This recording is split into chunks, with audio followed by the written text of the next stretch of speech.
Computer স্ক্রিনে সবাইকে স্বাগত জানাই। সুপ্রিয় শিক্ষার্থীবৃন্দু, আজকে এসএসসি মডেল টেস্ট 2 নম্বর মডেল টেস্ট তোমাদের কাছে উপস্থাপন করব। অর্থাৎ 2022 সালে যে শর্ট সিলেবাসে এসএসসি পরীক্ষা হবে ইংলিশ সেকেন্ড পেপারের 2 নম্বর মডেল টেস্ট আমি তোমাদের কাছে এখন অ্যানালাইসিস করব। যে নাম্বার 1 বলা হয়েছে যে gap filling activities without clues. এখানে প্রিপোজিশন, আর্টিকেল অথবা জিরো আর্টিকেল, হয়তো আর্টিকেল না হলে ক্রস বসবে। তাহলে 1 নম্বরে থাকবে তোমাদের হলো প্রিপোজিশন, থাকবে প্রিপোজিশন দিয়ে শূন্যস্থান পূরণ, আর্টিকেল এবং জিরো আর্টিকেল, এই 3টা জিনিস বসবে এখানে। তাহলে প্রথমে এ নাম্বার বলা আছে এ ম্যান, এটা একটা idiom phrase. A man of, একটা এখানে প্রিপোজিশন বসবে of. A man of letter মানে বিদ্বান লোক। এ ম্যান অফ লেটার এটা একটা ইডিয়ম ফ্রেজ, তোমাদেরকে অবশ্যই জেনে রাখতে হবে যে ম্যান অফ লেটার মানে বিদ্বান লোক।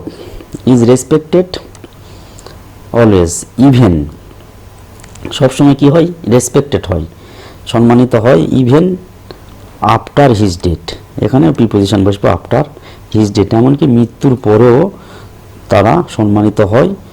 এখানে প্রিপোজিশন ফর, কি কারণে, ফর হিজ ডিড, তার ভালো কাজের জন্যই সম্মানিত হয়। তাহলে এ নাম্বার, বি নাম্বার এবং সি নাম্বার এখানে 3টাতেই প্রিপোজিশন বসলো। এটা হলো এক ম্যান অফ লেটার, আর এটা হলো আফটার হিজ ডেট, কি কারণে, ফর হিজ ডিড। তারপরে এখানে বসবে আর্টিকেল হি ইজ। ইম্পর্ট্যান্টের পূর্বে একটা আর্টিকেল বসবে অ্যান, অবশ্যই তোমরা জানো যে ইম্পর্ট্যান্টের পূর্বে যেহেতু এটা ভায়েল রয়েছে, ভায়েল থাকার কারণে এখানে অ্যান বসবে। তাহলে an important man always, he is an important man always to us, আমাদের কাছে, টু আস, এখানে একটা প্রিপোজিশন বসবে টু, আমাদের কাছে সবসময় সে গুরুত্বপূর্ণ একজন ব্যক্তি। অ্যাজ হিজ ডিফারেন্ট, এখানে কোনো ওয়ার্ড বসবে না, কোনো আর্টিকেল বসবে না, কোনো প্রিপোজিশনে বসবে না। অ্যাজ হিজ ডিফারেন্ট নলেজ, যেহেতু তার বিভিন্ন ধরনের জ্ঞান, এখানে ক্রস বসবে। অলওয়েজ ইনস্পায়ার্স, কি করে, ইনস্পায়ার্স করে, আস আমাদেরকে উৎসাহিত করে। হ্যাউ টু, কিভাবে ডিফারেন্সিয়েট, পার্থক্য করা, ডিফারেন্সিয়েট বিটুইন, একটা প্রিপোজিশন বসবে, between preposition the right and রং, অর্থাৎ ভালো মন্দর পার্থক্য করতে সাহায্য করে। ইনফ্যাক্ট, প্রকৃতপক্ষে, ইট ইজ, এখানে একটা আর্টিকেল বসবে the, it is the educated society, এটা হলো একটা শিক্ষিত সমাজ, দ্যাট ক্যান হেল্প, যেটা সাহায্য করতে পারে, আস ইন, এখানে একটা আর্টিকেল বসবে অ্যান অথেন্টিক ওয়ে, একটি অথেন্টিক ওয়ে সাহায্য করতে পারে শিক্ষিত জাতি। তাহলে এখানে অ্যান্সার করে দেওয়া হয়েছে। এই নাম্বার 1 নম্বরে সম্পূর্ণ অ্যান্সার এখানে দেওয়া হয়েছে, এখান থেকে তোমরা হেল্প নিতে পারো। এরপরে 2 নম্বরে হচ্ছে রাইট ফর্ম অফ ভার্ব, এটা খুবই গুরুত্বপূর্ণ জিনিস, যেটা তোমাদের বরাবরই ভুল হয়। এখানে 8টা ওয়ার্ড দেওয়া আছে আর গ্যাপ দেওয়া আছে 10টা ওয়ার্ড, সেই কারণে একটি ওয়ার্ড ততোধিক, মানে একের অধিক ব্যবহার করা লাগবে এখানে। তাহলে উই দ্য পিপল, উই, এখানে বলা আছে উই আর অলওয়েজ, এখানে উই আর অলওয়েজ, সামনে এখানে অ্যাপোজিশন হিসাবে দ্য পিপল ব্যবহার করা হয়েছে। The people living in Bhola, living আইনে যোগ করতে হবে এখানে, present participle, the people living in Bhola are always কি, ডিপ্রাইভড, বঞ্চিত হয়, though we have many natural assets, যদিও আমাদের ভোলাবাসীর অনেক সম্পদ রয়েছে, প্রাকৃতিক সম্পদ রয়েছে, তারপরে আমরা কি হচ্ছে, বঞ্চিত হচ্ছে। তাহলে উই আর ব্লেসড উইথ, এখানে প্যাসিভ ভয়েসে করতে হবে, যেহেতু উইথ আসা পরে তার আগে একটা অক্সিলারি ভার্ব এবং মূল ভার্বের পাস্ট পার্টিসিপল। তাহলে এখানে blessed, we are blessed with several assets, বিভিন্ন ধরনের সম্পদে আমরা ব্লেসড আছে, পরিপুষ্ট হয়ে আছে। আওয়ার টোটাল ল্যান্ড ইজ, আমাদের সমস্ত ভূমিটা, ইজ কি হচ্ছে, present continuous tense, day by day, মানে দিনের পর দিন কি হচ্ছে, ডিক্রিজিং হচ্ছে, এটা present continuous tense. Day by day যখন থাকে তখন সেন্টেন্সটাকে প্রেজেন্ট কন্টিনিউয়াস টেন্স ধরে নিতে হবে।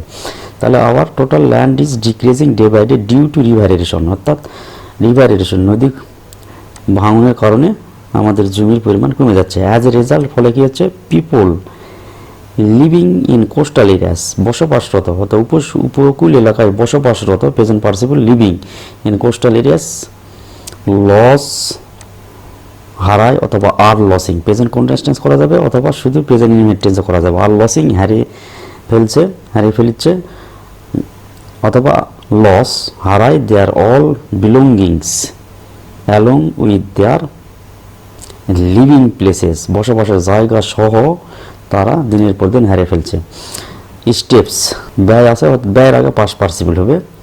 এটা একটা steps taken by the government, সরকারের দ্বারা গৃহীত পদক্ষেপ আর নট ম্যাটেরিয়ালাইজড প্রপারলি, অর্থাৎ সরকারের দ্বারা গৃহীত পদক্ষেপগুলো যথাযথভাবে ম্যাটেরিয়ালাইজ বাস্তবায়ন করা হয় না।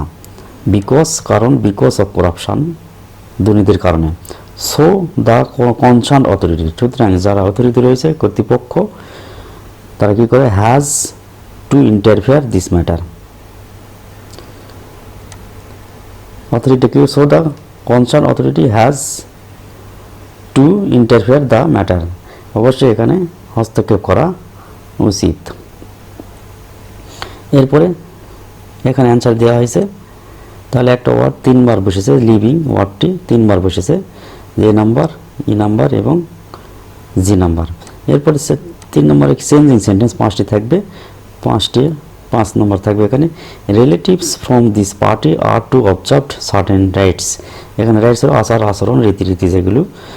তাহলে এখানে প্যাসিভ ভয়েস করতে বলা হয়েছে, প্যাসিভ ভয়েস আর টু রয়েছে, তাহলে are to is to am to যখন থাকবে এগুলোর সাথে টু থাকবে, টু বি হবে তখন।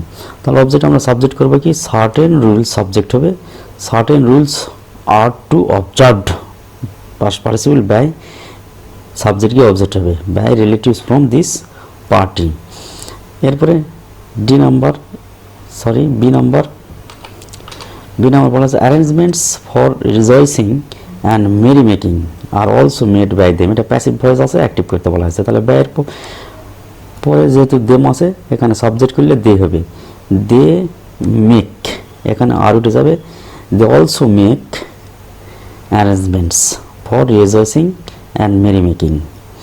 এরপরে সি নাম্বার বলা হচ্ছে, a new bride looks very smart, exclamatory how, তাহলে এখানে যেহেতু ভেরি আছে, ভিডিও যায় হ্যাভ বসবে, have smart a new bride looks, যদি এখানে ভেরির আগে এ থাকতো তাহলে কি বসতো, হোয়াট বসতো, যেহেতু এ বার নাই হ্যাভ বসবে, have smart a new bride looks. এরপরে ডি নাম্বার বলা হয়েছে যে she looks more beautiful than any other girl, এটা সুপারলেটিভ ডিগ্রি করতে বলা হয়েছে। তাহলে সুপারলেটিভ ডিগ্রি করতে গেলে অবশ্যই মোরের সুপারলেটিভ ফর্ম করতে হবে, মোর বিউটিফুল হবে মোস্ট বিউটিফুল, তার সামনে একটা দা বসবে, এরপর দ্যান এনি আদার উঠে যাবে, তাহলে কি হবে, শি ইজ দা এখানে বসবে, মোস্ট বিউটিফুল গার্ল অথবা অপল গার্লস, অপল বসালে অপল গার্লস করা যাবে। এরপর relatives come to see her, interrogative, তাহলে এখানে কাম অবশ্যই কি আছে, প্রেজেন্ট ফর্ম আছে, তাহলে ডোন্ট হবে, don't relatives come to see her, interrogative চিহ্ন হবে। এই যে অ্যান্সার করে দেওয়া হয়েছে এখানে, যে don't relatives come to see her, she looks the most beautiful of all girls, have smart a new bride looks, they also make arrangements for rejoicing and merrymaking, certain rights are to be observed by relatives from this party. এরপরে 4 নম্বর আছে suffix প্রিফিক্সে বলা আছে, smoking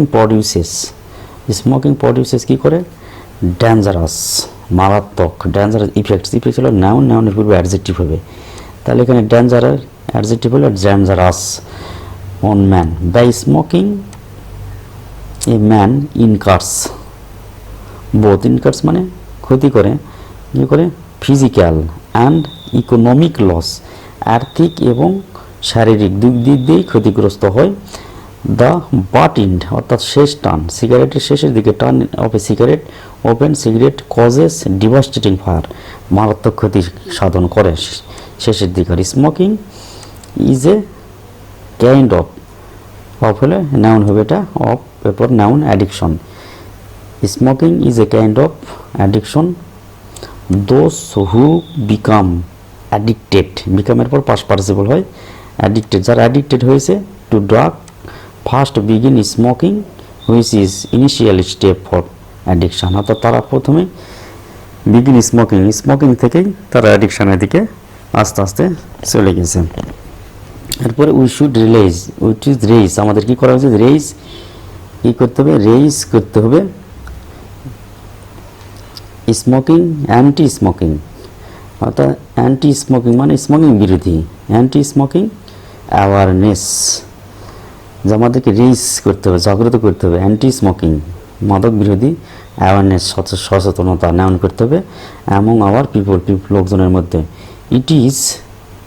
it is কি impossible, possible বিশেষত impossible to stop smoking by giving punishment, অর্থাৎ giving প্যানিশমেন্ট শাস্তি দিয়ে এটা রোধ করা সম্ভব নয়। অল আউট মানে সম্পূর্ণ ইফোর্টস ফ্রম এভরিবডি, সকলের কাছ থেকে সকল প্রকার চেষ্টা is essential to minimize smoking, স্মোকিংটাকে মিনিমাইজ করার জন্য অল আউট ইফোর্ট, সকল প্রকার চেষ্টার প্রয়োজন। এখানে অ্যান্সার দেওয়া হয়েছে dangerous, economic, devastating, addiction, addicted, anti smoking, awareness, impossible, punishment, all out. এবার ট্যাগ কোয়েশ্চেন বলা আছে illiterate is a curse, nothing is, এখানে নাথিং ইজ আছে, তাহলে ইজ ইট, ট্যাগ কোয়েশ্চেনটা হবে ইজ ইট, নাথিং থাকলে ইট হয়, যেহেতু negative sentence is it. Yet most of us, যেহেতু আস আছে এখানে উই হবে সাবজেক্ট, আর ডোন্ট নেগেটিভ সেন্টেন্স, অবশ্যই অ্যাফার্মেটিভ ট্যাগ কোয়েশ্চেন হবে। ডোন্ট আছে যেহেতু do we. It is illiteracy which hampers, it is illiteracy which hampers, তাহলে এটা হলো দুটো কমপ্লেক্স সেন্টেন্স আছে, অর্থাৎ কমপ্লেক্স সেন্টেন্সের একটা প্রিন্সিপাল ক্লজ থাকে, সেটা ট্যাগ কোয়েশ্চেন করতে হবে না, ইট ইজ ইলিটারেসি এটা ট্যাগ কোয়েশ্চেন করতে হবে। Isn't it so we need to work in a body so that this can, এখানে so that দ্বারা কমপ্লেক্স সেন্টেন্স করেছে, সুতরাং so that এর আগের অংশের এখানে ট্যাগ কোয়েশ্চেন করতে হবে we need to work hard, তাহলে need to work hard আমরা যেহেতু need to আছে don't we লিখবো এখানে, don't we অথবা needn't we, আমরা don't we লেখাটাই উত্তম, তাছাড়া needn't we লিখলেও অসুবিধা নেই। there is nobody who can deny this state, there থাকলে is there, ইজ দেয়ার। এরপর একটা আছে কি পাংচুয়েশন অ্যান্ড ক্যাপিটালাইজেশন, যে হোয়াট অবশ্যই এখানে ইনভার্টেড কমাতে শুরু হবে, আর ডব্লিউটা ক্যাপিটাল লেটার হবে। ডু ইউ ওয়ান্ট এখানে প্রশ্নবোধক সাইন ইনভার্টেড কমা শেষ হবে, আস্কড শি এখানে ফুল স্টপ হবে। এরপর আলফ্রেড অ্যান্সার, আলফ্রেড বড় হাতের এই হবে, আর অ্যান্সার্ড কী করলে তারপর আবার ইনভার্টেড কমা দিয়ে শুরু হবে, এখানে আলফ্রেড অ্যান্সার দিয়ে এখানে কমা বসবে, তারপর ইনভার্টেড কমা দিয়ে শুরু হবে, যে I capital letter I only want to come in full stop, I capital letter I am very tired full stop, please দিয়ে এখানে প্লিজ পি বড় হাতের, তারপর কমা হবে let me come inside full stop, afterward এখানে afterward বড় হাতের হবে এবং কমা হবে I capital letter will go away, এটা ফুল স্টপ হবে, ইনভার্টেড কমা শেষ হবে। এখানে অ্যান্সার দেওয়া আছে 6 নম্বর অ্যান্সার। এরপরে আছে সিবি একটা পড়বে, আর হলো ফর্মাল লেটার একটা পড়বে, যেটা 1 নম্বর মডেল টেস্টে সিবি আমি কীভাবে লিখতে হয় সেটা দেখে দিয়েছি, তোমরা যারা প্রথম মডেল টেস্টটি দেখোনি অবশ্যই দেখে নেবে, তাহলে সিবি সহজেই লিখতে পারবে। সেখানে বলা আছে কীভাবে সহজেই সিবিতে নাম্বার পাওয়া যায়, যে কোনো প্রকার সিবিতে ফুল নাম্বার কীভাবে পাওয়া যাবে সেটা সম্পর্কে প্রথম ভিডিওতে অর্থাৎ মডেল টেস্ট 1-এ বিস্তারিত আলোচনা করা হয়েছে। তাহলে আজকের ভিডিওটি এই পর্যন্তই, আগামীতে আবার নতুন একটা মডেল কোয়েশ্চেন নিয়ে তোমাদের কাছে উপস্থিত হবো। এতক্ষণ সাথে থাকার জন্য সকলকে ধন্যবাদ।